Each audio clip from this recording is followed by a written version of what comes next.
Raoul Pal has just revealed an insane strategy you should know for selling XRP in crypto that you should really know to make the most money possible. But one of the things I talk about is lifestyle chips. And this is different to selling and taking profits. My preference has been actually to ride the down wave and keep adding, but I will take some lifestyle chips off this time. What lifestyle chips mean are securing the quality of life of your dreams, that vision of your future self. Whether it's a better house, a better car, an amazing holiday. Well, sometime in the crypto bull market, you will have the opportunity to do that. And if you get too greedy, you won't take it. And then you get really greedy at the peak of the bull market and you'll miss it. And then before you know it, all your hopes and dreams have failed. And you're like, fuck, why did I do that? So many people I know still have PTSD from round tripping the cycle. I didn't because I wanted to round trip the cycle because I wanted more weakness to add in because I have a longer term view. But it's really important to take some lifestyle chips off. Take about a third of your portfolio off and buy the things that matter to you. Give yourself a reward for the pain and the hardness of going through the crypto bull market. And we're all psychotic lunatics to go through such a volatile asset class. And when payday comes in bananas, you got to take some money off. Currently, the banana zone is in effect, where crypto asset prices have surged dramatically. In the past week, Bitcoin, the largest cryptocurrency by market capitalization, has hit several all-time highs, reaching $9,243 on Tuesday, according to CoinMarketCap. Additionally, the Crypto Fear and Greed Index, which measures market sentiment, is at a peak level of 85, indicating extreme greed. This is the highest level since March, following the successful launch of BlackRock's iShares Bitcoin Trust and other spot Bitcoin ETFs. While the current rally has generated excitement about what may lie ahead for the cryptocurrency market, especially in December and into early 2025, there is also caution. Investors are beginning to consider when to take profits before the next potential downturn or crypto winter. Raoul Pal, founder and CEO of Real Vision, emphasizes that timing is crucial when deciding to take profits. He refers to the current environment as a historic investment opportunity, potentially one of the greatest ever, but acknowledges that some investors may need to take profits to meet personal financial obligations. Pal suggests that instead of focusing solely on price, investors should use time as a guiding factor when deciding to take profits during bull markets. In a recent live stream on his YouTube channel, Pal revealed his own intention to take some profits either next month or early next year to cover personal expenses. He stressed the importance of balancing long-term investment strategies with the need to occasionally take lifestyle chips to reward oneself without jeopardizing overall portfolio health. Because the root of happiness is meeting that vision of your future self. And the more you deviate from that path, the more unhappy you are. Doesn't mean you have to be wildly aspirational. It could be very simple stuff. But just give yourself that chance of saying, I've achieved this, I've done this. It's a marker point in my life and it matters. And I worked for it. And I went through the bullshit and I was on X all day, shit posting and reading conflicting things where we're all going to die, we're all going to be rich, we're all going to die, we're going to make it, we're not going to make it, we're going to make it. Everyone's an alcoholic because of this and everybody is addicted to nicotine. It's fucking impossible otherwise. I've never been in anything like this before. It's the most volatile space. And I've been here since 2013 in crypto and fuck me, it doesn't get easier. You just have to learn how to psychologically adjust and not absorb the crowd's emotions. That's the hardest thing. The crowd's emotions is the big one. I try and avoid that. But you lot, you just lose your fucking shit every time. Oh my God, the market's down 3% today. We're all gonna die. Oh my God, the market's up 3% today. We're so rich. We're all gonna... Just stop all of that. It's a long-term cycle. You know where the price is going. You don't need to do that. You don't need to count on Twitter, hey, another 1,000 in Bitcoin.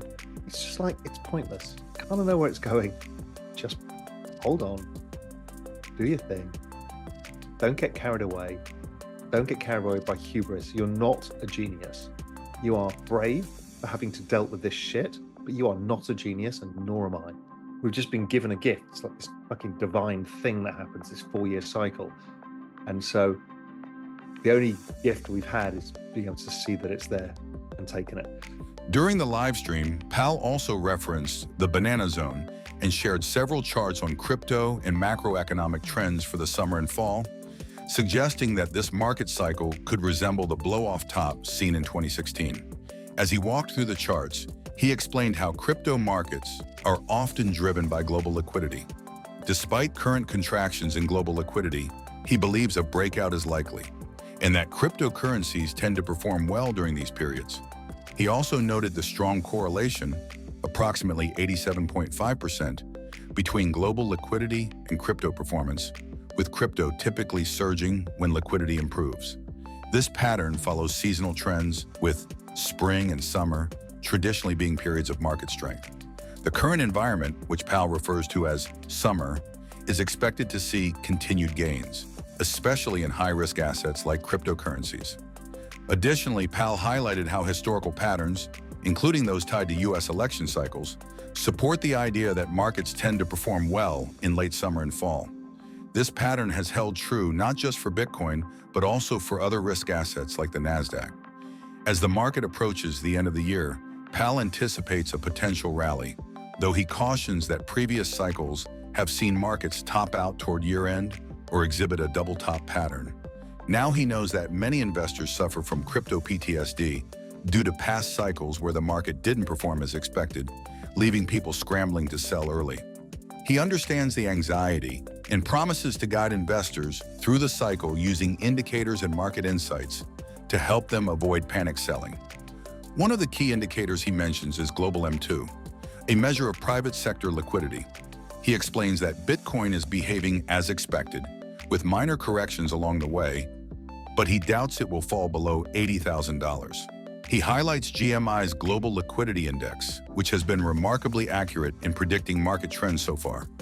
Pal forecasts that Bitcoin will likely reach $100,000 by early to mid-December, followed by a potential 20% correction, dropping back to around $80,000. This pullback would align with institutional investors squaring their positions and rebalancing portfolios toward year-end. After this correction, Pal expects a face-ripping rally to kick off in January as fresh capital enters the market. This pattern is common in bull cycles, with massive gains typically starting early in the year. Pal believes the current cycle mirrors the 2016-2017 bull run, when Bitcoin surged from under $1,000 to nearly $20,000 in less than 12 months. He anticipates similar explosive growth this time, fueled by global liquidity and a return to risk-taking, especially if central banks resume money printing in 2025. Spot on. Will it always be spot on? No idea, but it tells us that we should be early to mid-December, hit 100,000, and then have a bit of a correction. That makes sense because a lot of people square their positions, take profits, etc. Particularly now the institutions are there, they do their rebalancing. So then let's say we'd have a 20% pullback from, I don't know, 100,000 back to 80,000. And then you have the face ripping rally as everybody comes in with a fresh P&L at the beginning of the year. And by kind of first week of January, we just start ripping and it becomes an unbuyable period of the banana zone. Happened last year, actually. So Bitcoin halving seasons, we're in the pinky one at the bottom. It's now in line with the 2016-17 halving, which is, I think, the most likely outcome, and dragging behind the previous halving because the liquidity was front-end loaded because of the pandemic, and then back-end it got taken out early. This time around, it's more normal. It's very similar to 2016 cycle, where liquidity was given by the Chinese and the US didn't add enormous amounts of liquidity. Very similar this time around, trading very similar to that time. Here is that cycle versus today's cycle. And as you can see, very, very similar. Right. I'm eating my snack because you got to eat and drink at the same time. Because if not, you become uncivilized too fast in the evening, which I tend to do on these talks, but we'll see how we go. Right, moving forward. So I'm running so fucking late already. Bitcoin seasonality, blah, blah, blah, up. Bananas. Bitcoin last year versus this year, been playing out very similar, bananas. Ethereum now versus the previous periods is following the last cycle in Bitcoin. Now, whether it gets to the target here, 20,000 ETH, who the fuck knows? Doesn't really matter, but directionally, you can see what happens.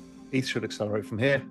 However, Pal warns that the current cycle is only halfway through what he calls the banana zone.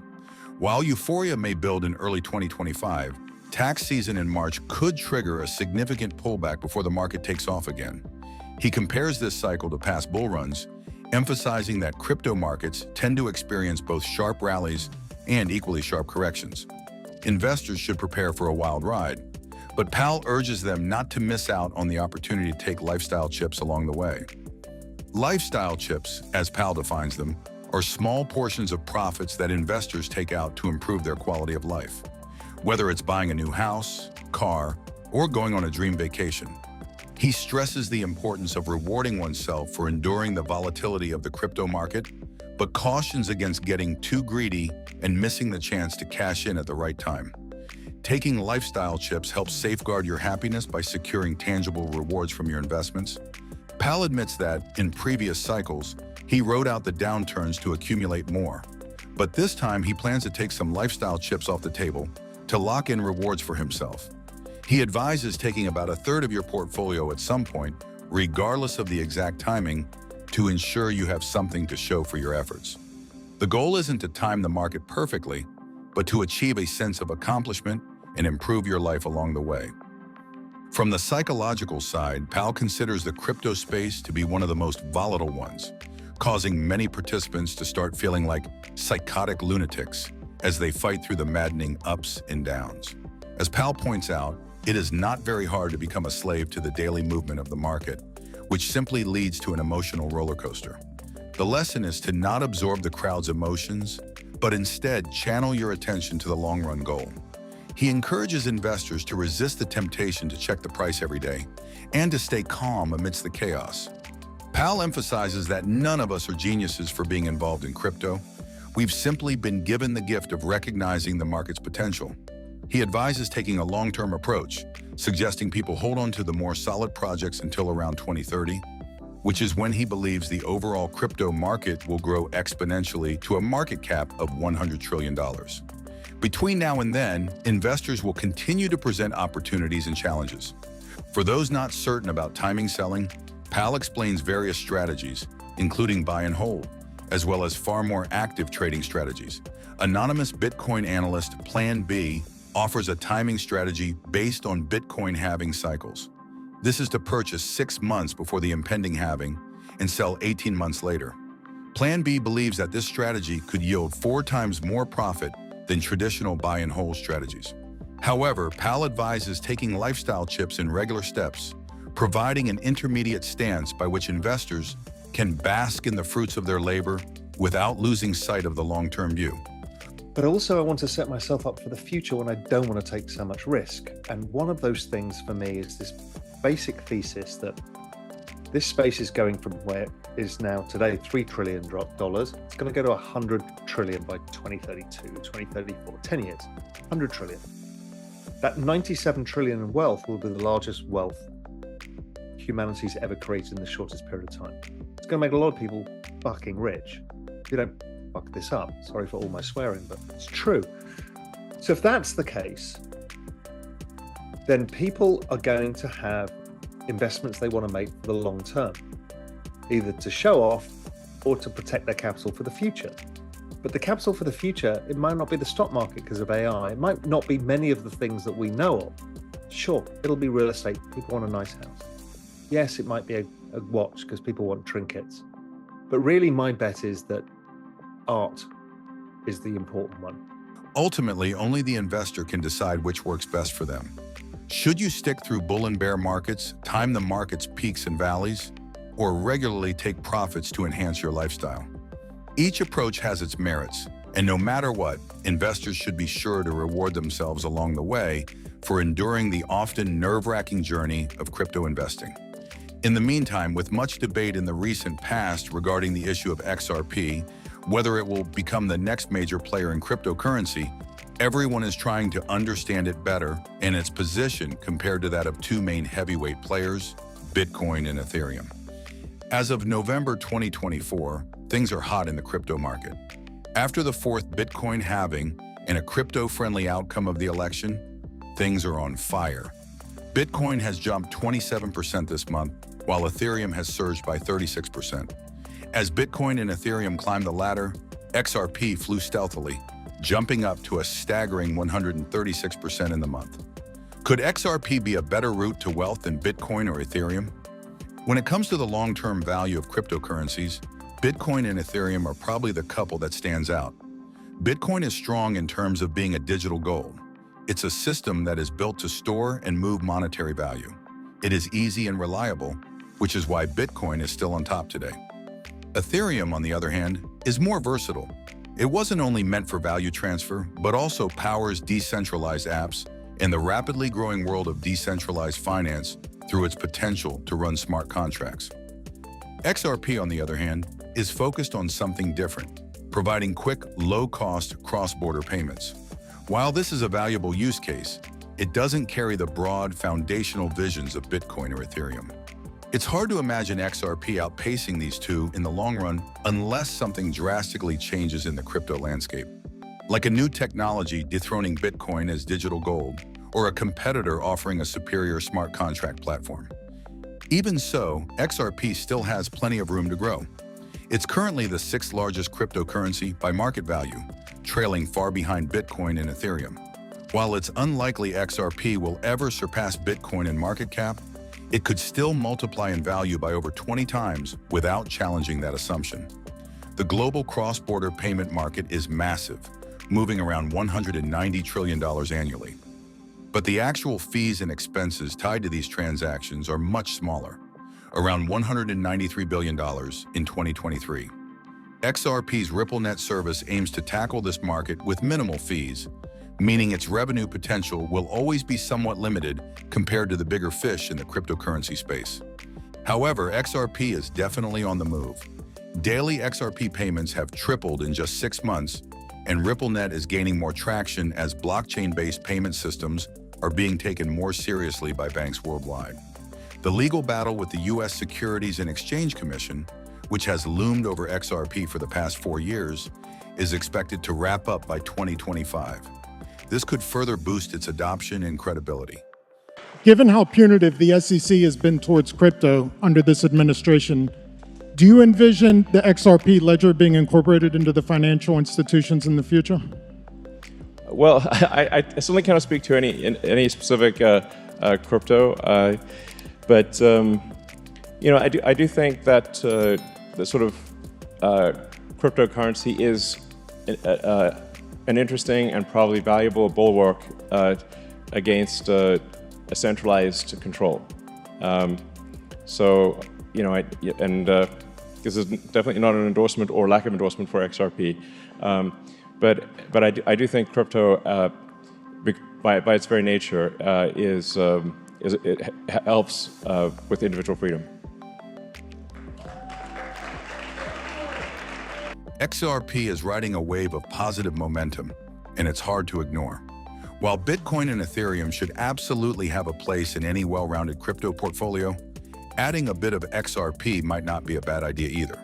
With its growth potential, a modest investment in XRP could pay off in this bullish market without completely overshadowing the long-term value that Bitcoin and Ethereum continue to provide. What do you think is the best strategy going forward? Let us know in the comments below.